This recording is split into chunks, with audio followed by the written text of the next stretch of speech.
नमस्कार, स्वागत है आप सबका आपके अपने चैनल पर। डिस्कस करते हैं आज की महत्वपूर्ण करंट अफेयर के बारे में। तो आज है 1 जून, बट मैंने इसमें 31 मई और 1 जून की महत्वपूर्ण करंट अफेयर को ऐड कर रखा है। तो कृपया एक-एक प्रश्न को ध्यान से देखिएगा और बढ़ते हैं आज की करंट अफेयर के सेशन के ऊपर। तो पहला प्रश्न आप सबके सामने है कि रक्षा सचिव यानी भारत के रक्षा सचिव डॉक्टर अजय कुमार द्वारा एनसीसी को, नेशनल जो आपकी कोर कैडेट है, को सूचना एवं प्रशिक्षण के लिए एक एप्लीकेशन लॉन्च किया। उस एप्लीकेशन का नाम क्या है? तो ये एप्लीकेशन है डीजी एनसीसी मोबाइल ट्रेनिंग 2.2। अगर आप गौर से देखिएगा तो ये बाकायदा न्यूज़पेपर ने कवर करी है एक report, defence secretary launch DG NCC mobile training app 2.0। अगर आप देखें तो ये हैं अजय कुमार, जो आपको वाइट ड्रेस में दिखाई दे रहे होंगे। मैंने एरो करके दिखा रखा है इनके ऊपर, इनके बारे में। इन्होंने ही इसे लॉन्च किया है। अब मैं बात करूँगा एनसीसी के बारे में। तो एनसीसी को 1950 के अधिनियम द्वारा बनाया गया था और बाकायदा ये काम क्या करती है, 1917 में एक भारत का रक्षा अधिनियम था। उसी में होता क्या था कि उसमें अगर ज़रूरतमंद सैनिक होते थे तो उसके लिए प्रशिक्षण एनसीसी के छात्र लोग करते थे और एनसीसी के छात्रों को बाकायदा रिकमेंड किया जाता था सेना के लिए। ठीक है, तो ये 1917 के भारत रक्षा अधिनियम के तर्ज पर सैनिकों की कमी करने के लिए काम करता है।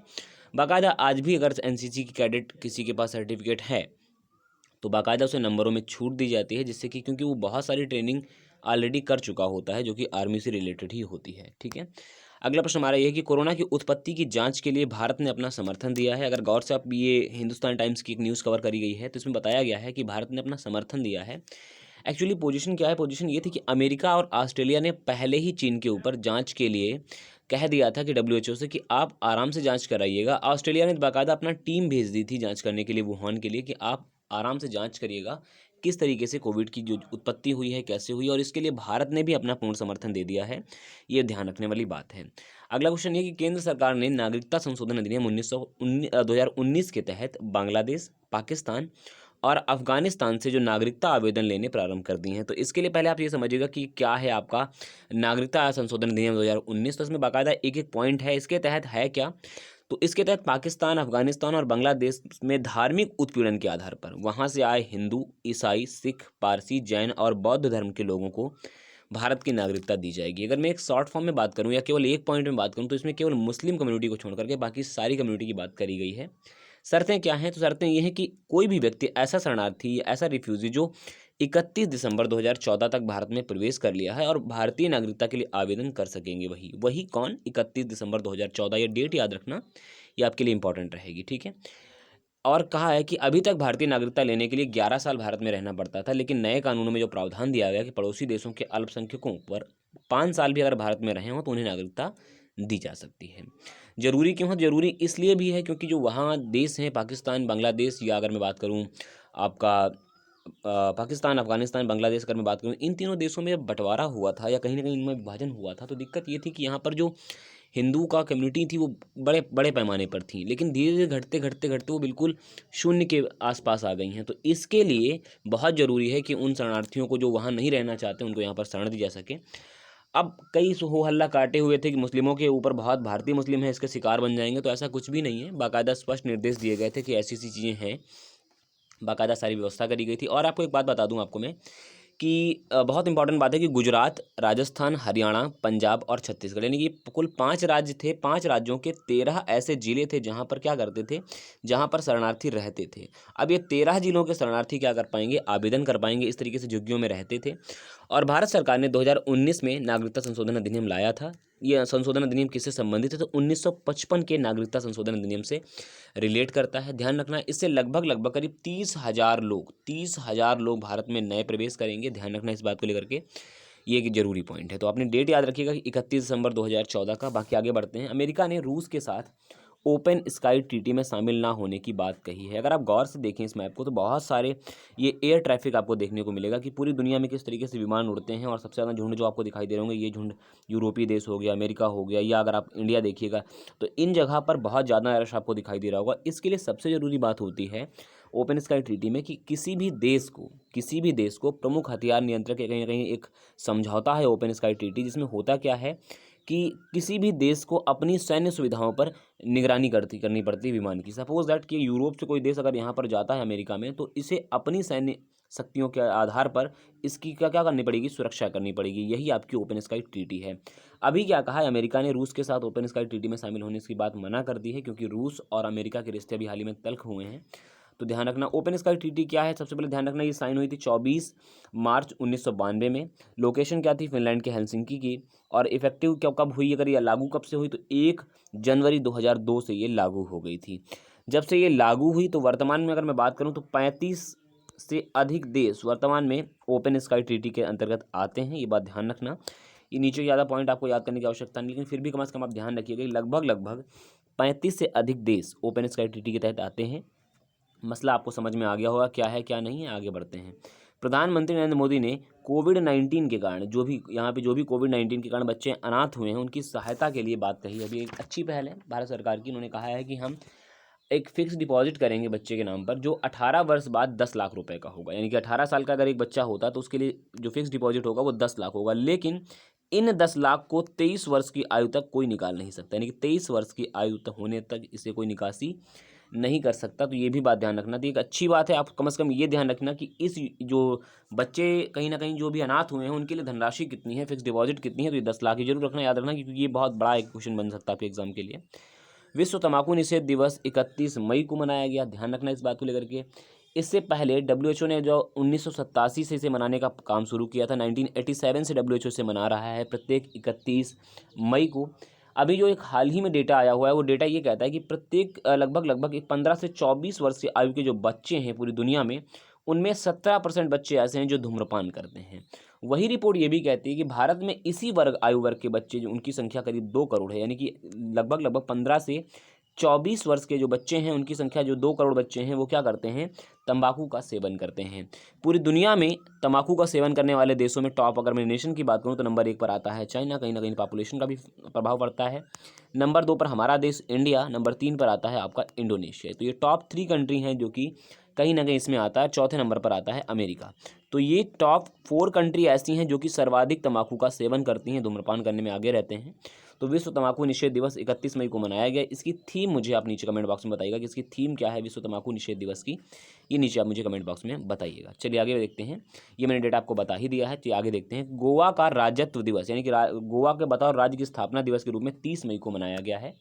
गोवा 25वां राज्य बना था जब ये भारत में शामिल हुआ था। तो गोवा वह 25वां राज्य था जो कि भारत में शामिल हुआ था। 1961 में 1961 में पुर्तगालियों के कब्जे से इसे छुड़ाया गया था। एक ऑपरेशन चलाया गया था, ऑपरेशन विजय।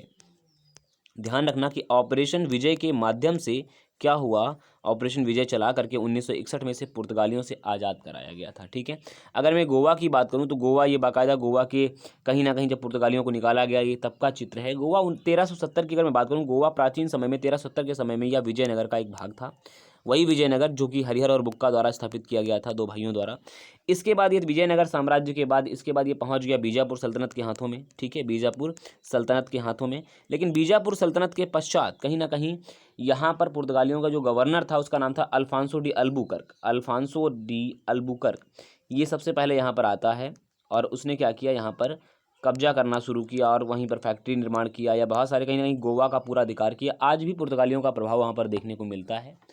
वहाँ पर किले देख लीजिएगा, चर्च देख लीजिएगा, बहुत बड़ा प्रभाव देखने को मिलता है गोवा के ऊपर पुर्तगालियों को। तो 1961 में गोवा पुर्तगालियों से आज़ाद हुआ था। तो 30 मई को अपना गोवा ने स्थापना दिवस मनाया है, ये बात ध्यान रखना। गोवा के बारे में लोकेशन आप जानते हैं, गोवा की महाराष्ट्र कर्नाटक से अपनी सीमा साझा करता है। बाकायदा अलग अलग नॉर्थ गोवा और साउथ गोवा के रूप में अलग अलग बटा हुआ है। पंजिम इसकी राजधानी है।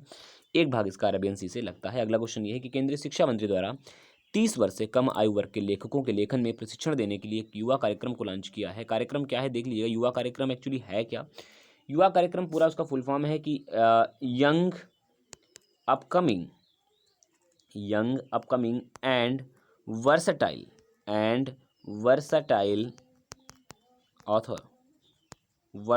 ऑथर्स, यानी ये फुल फॉर्म है युवा का। ऐसे बच्चे जिनकी आयु 30 वर्ष से कम है, जिनको लेखन में मन लगता है, उनके कहीं ना कहीं उन्हें प्रशिक्षण देने के लिए युवा नामक कार्यक्रम लॉन्च किया गया। केंद्रीय शिक्षा मंत्री हमारे जो हैं रमेश पोखरियाल निशंक के द्वारा, उन्हीं के द्वारा ही लॉन्च किया गया। तो ये फुल फॉर्म आपसे पूछी जा सकती है कि युवा का फुल फॉर्म क्या है। तो young upcoming and versatile author इसका बाकायदा अपना फुल फॉर्म है। ये एक इंपॉर्टेंट आपके लिए कहीं ना कहीं फुल फॉर्म इंपॉर्टेंट रहेगी। बाकी क्वेश्चन ऐसे भी घुमा के पूछ सकते हैं, बताइए हाल ही में युवा लेखकों के प्रशिक्षण के लिए या प्रतिभा में वृद्धि के लिए कौन सा कार्यक्रम लॉन्च किया गया, तो आपका उत्तर होगा युवा। आयु पूछे तो आयु आप बताइएगा। चलिए अगला क्वेश्चन ये कि 1 जून को 1 जून को ब्रिक्स शेरपाओं की बैठक भारत की अध्यक्षता में आयोजित की जाएगी। तो पहले ही बात ये समझिएगा कि ब्रिक्स क्या है। तो BRICS Brazil, Russia, India, China और साउथ अफ्रीका यानी कि कुल 5 देशों का क्या है, एक समूह है। और इसी में 1 जून को यानी कि आज की डेट में ब्रिक्स शेरपाओं की बैठक भारत की अध्यक्षता में होगी। अब आपके दिमाग में आ रहा होगा कि शेरपा का मतलब हमने आज की ज़िंदगी में यही पढ़ा था कि नेपाल के जो पर्वतारोही समूह होते हैं या पर्वतारोही होते हैं उन्हें शेरपा कहा जाता है। देखो ठीक वैसा ही शब्द चुन करके लिया गया है। भारत सरकार का जो प्रतिनिधित्व करते हैं जो ब्रिक्स में, तो उन्हीं की बैठक के ऊपर ही उनका नाम रखा गया शेरपाओं के लिए बैठक। ठीक है, तो ब्रिक्स शेरपा यानी कि जो भारत सरकार को रिप्रेजेंट करते हैं उन्हीं के लिए ये बाकायदा नाम दिया गया शेरपा। तो ध्यान रखना कि जो पहला ब्रिक्स सम्मेलन हुआ था वो हुआ था 2019 में। अगर पूछे कहाँ हुआ था तो आपका उत्तर होगा ब्राज़ील में।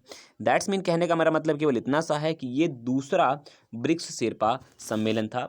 ब्रिक्स से रिलेटेड मैं आपको क्वेश्चन कुछ और बताता हूँ। आपका क्या है कि हाल ही में पहला ब्रिक्स रोजगार कार्यक्रम या जो उनके ऊपर बैठक हुई रोजगार के ऊपर, ब्रिक्स रोजगार के ऊपर, उसकी अध्यक्षता भी भारत ने की, जो कि अभी हुआ।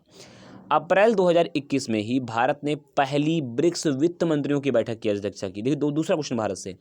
तीसरा क्वेश्चन ये है कि भारत 2021 की मेजबानी भी करेगा ब्रिक्स नेशन की। तो ध्यान रखना इससे पहले रशिया ने की थी और अभी कौन करेगा, तो अभी करेगा कौन, इंडिया। 2021 में ब्रिक्स की जो वित्त मंत्रियों की बैठक या टोटल ब्रिक्स की अध्यक्षता भी भारत करेगा। और ब्रिक्स रोजगार का जो पहले ही कार्यकारिणी बैठक हुई वो भी भारत की अध्यक्षता में की गई। और अभी आपने पढ़ा कि शेरपाओं की बैठक। चलिए आगे बढ़ते हैं। रूस के साथ तनाव बढ़ने पर नाटो द्वारा स्टेड फास्ट डिफेंडर 21 नाम का एक एक्सरसाइज का आयोजन किया है। किसके साथ में, रशिया के साथ। तनाव जब बढ़ गया तो नाटो आप सब जानते हैं। नाटो के बारे में अगर आप नहीं जानते तो मैं आपको बता दूं कि नाटो उत्तरी अटलांटिक संधि संगठन है जिसमें लगभग 30 और लगभग 30 देश हैं जो कि यूरोपीय और अमेरिका दोनों को मिला करके चलते हैं। ठीक है, 30 देश ऐसे हैं जो यूएस और यूरोपीय नेशन से मिलकर के बने हुए हैं। ठीक है, 1949 में ये संगठन बनकर के तैयार होता है। इसका जो मुख्यालय है उसका मुख्यालय है बेल्जियम में। मैं आपको बता दूं बेल्जियम में है। और इन 30 देशों में मान लेते हैं किसी भी देश पर हमला होता है तो अमेरिका ये कहता है कि नाटो समूह पर हुआ हमला हम अपना हमला मानते हैं। ठीक है, ध्यान रखना, नाटो समूह पर हुआ जो भी हमला है, कोई भी अगर किसी भी देश नाटो में जो भी देश आते हैं उनके ऊपर अगर हमला होता है तो अमेरिका वो हमला अपने ऊपर मानता है। यानी कि ऐसे सारे देशों से निपटने के लिए अमेरिका खुद आगे आता है। फिर खैर, तो ध्यान रखना कि कहाँ कहाँ आयोजित हो रहा है। तो इससे ज़्यादा आप इसमें समझिएगा कि ये है ब्लैक सी यानी कि ये काला सागर है और ये आपका अटलांटिक सागर है। तो ये पूरे ब्लैक सी और अटलांटिक ओशियन में इस अभ्यास का आयोजन किया जाएगा। इसका नाम है स्टीड फास्ट डिफेंडर 21 एक्सरसाइज। ध्यान रखना, बहुत जरूरी सी बात है। चलिए आगे बढ़ते हैं अगले प्रश्न की ओर। अगला प्रश्न क्या है, अगला प्रश्न ये कि अमेरिका की सीनेट में यानी कि अमेरिका की संसद में पहली महिला सेना सचिव पद पर क्रिस्टिन व्रमुथ, ये व्रमुथ हैं, ध्यान रखना व्रमुथ, कुछ खास कटा नहीं है, व्रमुथ। तो पहली बार ऐसा हुआ है कि उनकी संसद में कि पहली बार महिला सेना सचिव के पद पर काम करेगी। ये एक बड़ी बात थी, इसीलिए मैंने क्वेश्चन को शामिल किया। ये जो महिला आपको दिखाई दे रही होंगी इनकी पिक्चर ढूंढने में बड़ा समय लगा। तो ध्यान रखना कि यही वो महिला हैं जो कि अमेरिका की सीनेट में, संसद में पहली बार महिला सेना सचिव का पद धारण करेंगी। ये बात आप ध्यान रखिएगा। अगला क्वेश्चन है, टाटा डिजिटल ने बिग बास्केट नामक ग्रॉसरी कंपनी के 64% शेयर खरीद लिए हैं। देखिए ग्रॉसरी का मतलब ये होता है जो दैनिक रूप से जो काम आप यूज करते हैं, तेल हो गया, सब्जी हो गया, फल फ्रूट हो गया, ऐसी चीज़ें आप एक ग्रॉसरी की दुकान से अगर आप खरीदना चाहें तो खरीद सकते हैं। तो ये ग्रॉसरी कंपनी है बास्केट, बिग बास्केट, जो आप देख रहे हैं लेफ्ट साइड पे। इसी के साथ अभी हाल ही में 64% शेयर किसने खरीद लिए हैं, टाटा डिजिटल ने। ये एक इंपॉर्टेंट क्वेश्चन है, टाई अप संबंधित। आप अगर आप याद रखना चाहें तो याद रखें कि हाल ही में 64% शेयर खरीद लिए किसने, तो आपका उत्तर होगा टाटा ने, टाटा डिजिटल ने। अगला क्वेश्चन ये कि दुनिया के सबसे बड़े संग्रहालय जो कि फ्रांस में है उसका नाम है लूव्र संग्रहालय में 228 वर्षों के इतिहास में पहली बार ऐसा हुआ है कि एक महिला अध्यक्ष नियुक्त हुई। उसका नाम है लॉरेंस डेस कार्सको। ये ही है लॉरेंस डेस कार्सको जिनको 228 वर्षों के इतिहास में पहली बार लूव्र संग्रहालय में क्या बनाया गया है, अध्यक्ष बनाया गया है। तो ये संग्रहालय देखिएगा बहुत ही खूबसूरत सा संग्रहालय है। अगर आप बाहर से देखें, इसके अगर मैं अंदर से व्यू दिखाऊं तो ये अंदर से कुछ व्यू इसका ऐसा है। आई होप आपको अच्छा लगा हो। यही आपका वीडियो सेशन था, आज था छोटा सा। आई होप आपको पसंद आए। वीडियो अगर अच्छा लगे तो लाइक करें, बने रहे हमारे साथ। नमस्कार।